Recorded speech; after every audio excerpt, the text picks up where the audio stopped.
મોરબીના ખેડૂત આંદોલનના નામે રાજકીય રોટલા શેકાઈ રહ્યા છે। સરકારના આમંત્રણનો અસ્વીકાર કરતા નેતાઓ શંકાના દાયરામાં બેઠા છે। સરકાર સંવાદ ઈચ્છે છે, પણ કેટલાક લોકો રાજકીય રોટલો શેકતા હોવાના આક્ષેપ થઈ રહ્યા છે। ઇરાદાપૂર્વક અરાજકતા ઊભી કરવાનું ષડયંત્ર છે અને આ ષડયંત્ર રચાતું હોવાની ચર્ચાએ હાલ તો જોર પકડ્યું છે। સરકાર બેઠક માટે બોલાવે છે, પણ બની બેઠેલા ખેડૂત નેતાઓ રાજકીય રોટલા શેકી રહ્યા છે જેવા આક્ષેપો થઈ રહ્યા છે। ખેડૂત આગેવાનોના ઈરાદામાં આખી દાળ કાઢી હોવાની ચર્ચાએ જોર પકડ્યું। પૈસાની લેવડ દેવડ અને વિપક્ષ તરફથી રાજકીય રોટલા શેકાતા હોવાની પણ ચર્ચા છે। ધરણાની આડમાં ખેડૂતોને ગેરમાર્ગે દોરી વ્યક્તિગત લાલચ સંતોષાતી હોવાની ગંધ છે। શું સરકારના વારંવારના પ્રયત્નોને નાકામ કરી રહ્યા છે નકલી ખેડૂત આગેવાનો? મોરબીમાં વીજ લાઇનના વળતરના મુદ્દે ચાલી રહ્યા છે ધરણા।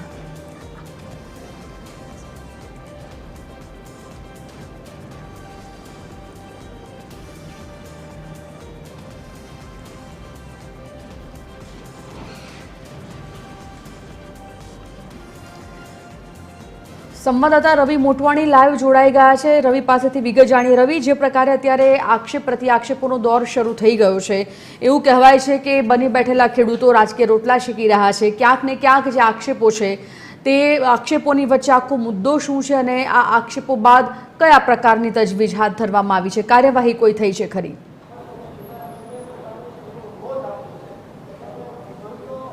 જી સંજીવની, જરૂરથી જણાવી દઉં, મોરબીના જેતપર ખાતે છેલ્લા 13 દિવસથી ખેડૂતો છે આંદોલન ચલાવી રહ્યા છે કે પોતાના ખેતરોમાં જે ખાનગી કંપની દ્વારા જે વીજ પોલ નાખવામાં આવે છે તેનું વળતર વધારે મળે તેના માટે આમરણ ઉપવાસ ચાલુ કરવામાં આવે છે અને તેમાં કેટલાક ખેડૂતો છે ઉપવાસ ઉપર બેઠા છે। જુદા જુદા કાર્યક્રમો ખેડૂતો દ્વારા આપવામાં આવી રહ્યા છે।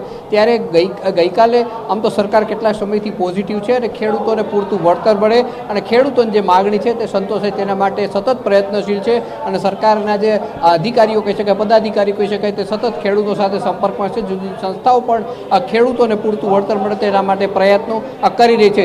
ગઈકાલે રવિવાર રજાનો દિવસ હતો, ત્યારે પણ રાજ્ય સરકાર મક્કમ હોય કે ખેડૂતોને પૂરતો ન્યાય મળે, પૂરતું વળતર મળે તે રીતના કલેક્ટર કચેરી પણ ચાલુ હતી અને રાજ્ય સરકારના માધ્યમથી કલેક્ટર પાસે એક પત્ર આવ્યો હતો। પત્ર ખેડૂતો સુધી પહોંચાડવામાં આવ્યો હતો, જેમાં ડેપ્યુટી કલેક્ટર અને ડીવાયએસપી સહિતના ઉચ્ચ અધિકારીઓ પહોંચ્યા હતા અને ખેડૂતોની જે માંગ છે તેના માટે ચર્ચા કરવા માટે એક પત્ર આપવા માટે ગયા હતા। પરંતુ ક્યાંક ને ક્યાંક જે ખેડૂતો આંદોલન પર બેઠા છે તેને કહી શકાય કે ક્યાંક ગેરમાર્ગે દોરવામાં આવતા હોય અને તેમની જે મઠાગાંઠ છે તે શક્ય ન થાય તેના માટેના પૂરતા પ્રયાસો હાલ ચાલી રહ્યો સૂત્રોમાંથી જે માહિતી મળી રહી છે। કેટલાક રાજકીય આગેવાનો છે તે પોતાના રોટલા શેકતા હોય ને આ મંત્રણા સફળ ન થાય તેથી ખેડૂતોએ આ જે મંત્રણાનો પત્ર હતો તે અસ્વીકાર કર્યો હતો અને બેઠક માટે જે ખેડૂતો ત્યારે તેવી માંગ કરી હતી જે અમારા 6 મુદ્દાઓ છે તેનો આમાં સમાવેશ કરવામાં આવે, ત્યારબાદ મંત્રણા કરવામાં આવશે।